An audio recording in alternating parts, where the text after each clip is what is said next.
लेकिन 1947 में British government से आजाद होने के बाद भी हमारे नोटों पर ब्रिटिश राजा किंग जॉर्ज का फोटो ही छपता था। दोस्तों, आप डेली लाइफ में 10, 20 और 500 के नोट तो डेली देखते हो और उन सब पर एक ही चेहरा होता है, गांधी जी का। क्या आपने कभी सोचा है कि इन पर गांधी जी का फोटो ही क्यों होता है? नेहरू जी, सुभाष चंद्र बोस, वल्लभ भाई पटेल, कलाम साहब या फिर भीमराव अंबेडकर का फोटो क्यों नहीं है? केवल गांधी जी का फोटो ही क्यों है? आज हम बात करेंगे इसी फोटो से जुड़े इतिहास की और असली लॉजिक की।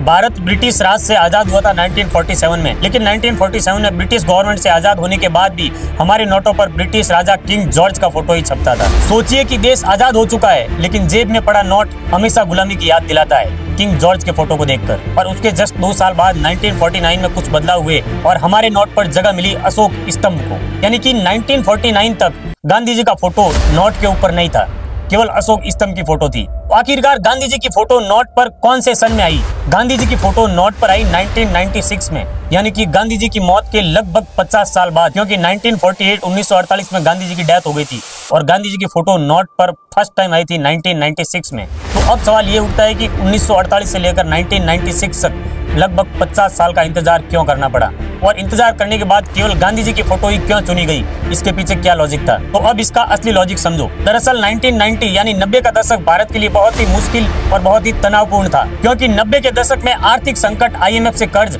और दुनिया की नजरों में भारत की छवि केवल एक गरीब देश वाली थी। तब सरकार और RBI ने सोचा कि इंडियन करेंसी पर, भारतीय नोटों पर एक ऐसा चेहरा होना चाहिए जिसको देखते ही तुरंत पहचान की जा सके। और गांधी जी उस समय तक ग्लोबल आइकन बन चुके थे। गांधी जी की अहिंसा और सत्याग्रह वाली फिलोसॉफी दुनिया के लगभग हर एक स्कूल और हर एक कॉलेज में पढ़ाई जा रही थी। अमेरिका से लेकर अफ्रीका तक गांधी जी को इजीली जाना जाता था, इसीलिए गांधी जी की फोटो को सिलेक्ट करना एक आसान और लॉजिकल फैसला था। फिर अब सवाल ये उठता है कि गांधी जी की फोटो कहां से आई? दरअसल नोट पर जो गांधी जी की फोटो है, ये कोई स्टूडियो से नहीं ली गई थी। ये फोटो थी 1946 की वायसराय हाउस की, यानी कि आज का जो राष्ट्रपति भवन है वहां की फोटो थी, जब Gandhi ji British viceroy Lord Wavell से मिलने गए थे।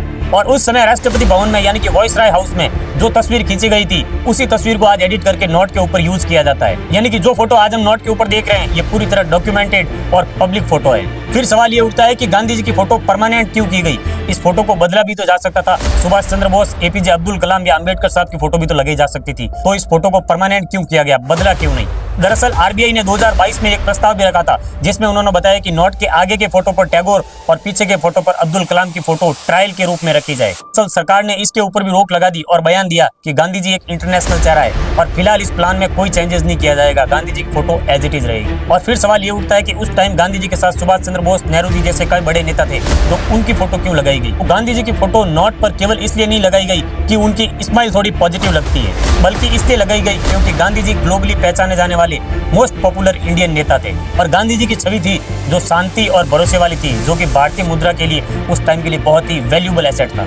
और दुनिया में भारत का नोट कहीं भी जाए तो गांधी जी की फोटो देखकर अगला आदमी तुरंत पहचान जाए कि गांधी जी भारतीय है और ये करेंसी भी भारत की है। यानी गांधी जी का फोटो उस नोट पर होना भारतीय मुद्रा को उस टाइम के लिए एक यूनिक आइडेंटिटी देता था। अगली बार जब भी 10, 20, 50 या 100 का नोट देखो तो उसके ऊपर गांधी जी की फोटो देखकर उसे जस्ट फोटो या जस्ट 20 का नोट मत समझना। ये समझना कि ये वो चेहरा है जिसकी वजह से इंडियन करेंसी को इंटरनेशनल पहचान मिली, और वो चेहरा है महात्मा गांधी।